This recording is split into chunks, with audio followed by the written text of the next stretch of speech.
Okay, hi everyone, welcome back. And in this update, we are going to check out Near Protocol's price chart, and I am actually now able to identify some beautiful bullish signs due to the fact that we got this strong move up off of the recent lowest low, but at the same time, the picture may not be necessarily as clear as I would like it to be. So, are you ready? Let's dive in and see what is going on. And first things first, if you remember the last time that we talked about Near, I think we were around this area and we talked about the idea of having 5 wave down into a correction for wave B and maybe yet another 5 wave on the downside into our C leg. And I think back then I said this can be like a 1 2, and we are probably going to continue our move down into wave 3 4 5. So as you can see, our move down did continue a little bit more, but now the shape of the pattern that we are going to have in here can be a little bit off for the base. And sure, you can still absolutely consider having in this area an A, B, C zigzag, but I think to about this point is going to be an ABC, followed by that, if you want to be bullish, this can be correction up and yet another zigzag on the downside to about here. So essentially you may end up having like a W, X, Y in form of a double zigzag, and well, on a higher degree, makes sense to say this is an insanely bullish setup, right? Because this can be wave 1, correction for 2, and if discount is happening, what's next? You know it's a strong move up into wave 3 and 4 and 5. The answer is yes, we can absolutely consider discount, but having said that, at any given moment, any analyst should be able to come up with a bullish and also a bearish count at the same time in the interest of being 100% objective. Now, let's go around here. You see, whenever you are having a sustainable downtrend, meaning constantly a set of lower highs and lower lows, at that point, a lot of people are going to open some short positions around the pullbacks. But here's the situation. There's going to be some time that there's simply no money left in here, and as a result of it, by like a very small amount of money buying in, you are going to see some very strong moves on the upside. And why is that? Because sure, some of this move on the upside was absolutely caused by the money getting into this project. However, it's not actually all the story. No, you see, whenever you are having moves up like this, some of it is actually caused as a result of short squeeze, meaning people just constantly getting their stop loss hit. And there is like a major difference between having a move up as a result of money getting in and a move up as a result of short squeeze. Why is that? Because a move caused by a short squeeze is not actually sustainable, and after a very quick bounce, which is going to probably trick a lot of people into saying this is our final low, you're going to see a very strong move down in order to once more take all the loss.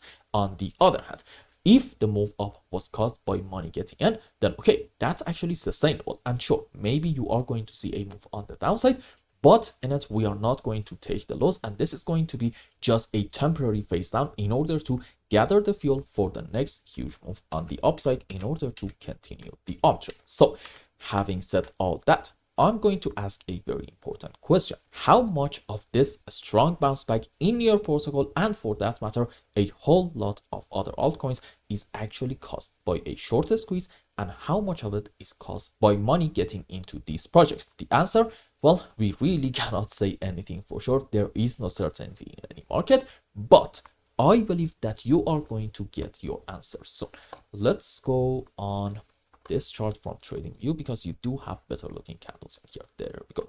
So you see, in case that you want to be bullish and you want to say that we're going to have our final low around here, then okay, you need to be able to find naturally off of the lowest low a 1 2 3 4 5 wave.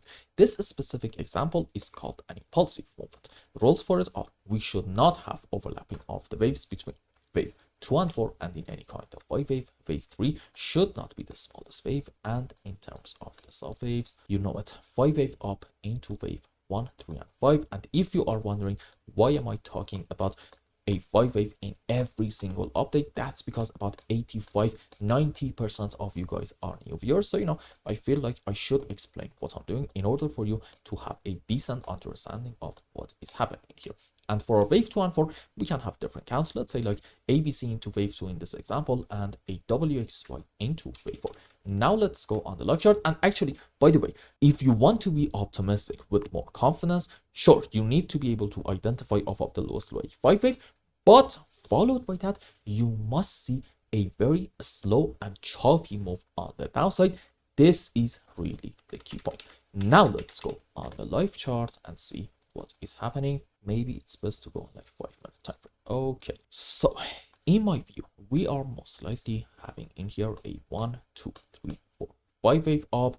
Let's say probably to about this point, and it's actually going to be into a larger degree wave 3 correction for 4, and another 1, 2, 3, 4, 5 wave into wave 5. So as you can see, we are absolutely able to find in this specific phase off of the lowest low near protocol a 5 wave up, which is a great sign.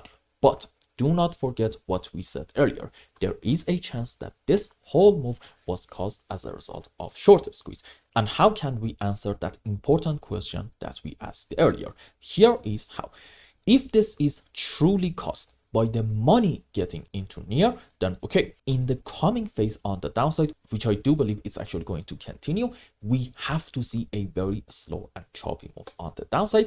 And currently, I'm thinking about the possibility of having an A, B, C zigzag, which the subways for it are going to be like this: 5 down into A, correction for wave B, maybe ABC, maybe WXY, maybe even a triangle. Honestly, it doesn't really matter. And then another 5 down into our ceiling. Now let's go on the live chart and see, why do I believe on having an ABC zigzag? You see, in my view, this can be a 1, 2, 3, 4, 5 wave down, followed by that maybe, yep, we should consider in here having an ABC or maybe like a WXY. Generally, it doesn't really matter. And then this can be 1, 2, strong move down into wave 3 correction for 4, and we may even see a continuation of this phase down into our wave 5. This is why I think this move in the short term in near protocol is going to continue. And by the way, when we got this move up, it happened a little bit too fast, and as a result of it, we did create a decent gap, which is all the way down here about, I think, the $2.50 region. And I believe gaps 95+% of the time are going to get filled. So makes perfect sense to argue, if we are going to continue this phase, we are going to fill this gap. And then pay attention, what really happens in this area is actually the key. If we see a very strong bounce back, a 1, 2, 3, 4, 5 without a lot of overlapping of the waves, that's actually going to be a fantastic bullish sign, suggesting, okay, you know what, this isn't necessarily caused by a shorter squeeze, and bulls in this phase are actually quite powerful, and hopefully in your protocol, we have hit our final low. On the other hand, if instead we get a very slow move on the upside and then another move down, at that point you need to be, unfortunately, once more a bit patient and more careful, because odds are this is probably 1, correction for 2, and what's next? Well, another move down into wave 3 and 4 and 5, which is going to be really annoying, I promise you that. So in your protocol, in the next, I'm going to say 48 hours, our move down makes sense to say it's going to continue a bit in order to fill the gaps, but then you want to see a very strong bounce back. That is really the main point of today's update. And I hope I explained everything well and you understood what is going on in here. And until the next update, I hope you have a wonderful time. Goodbye.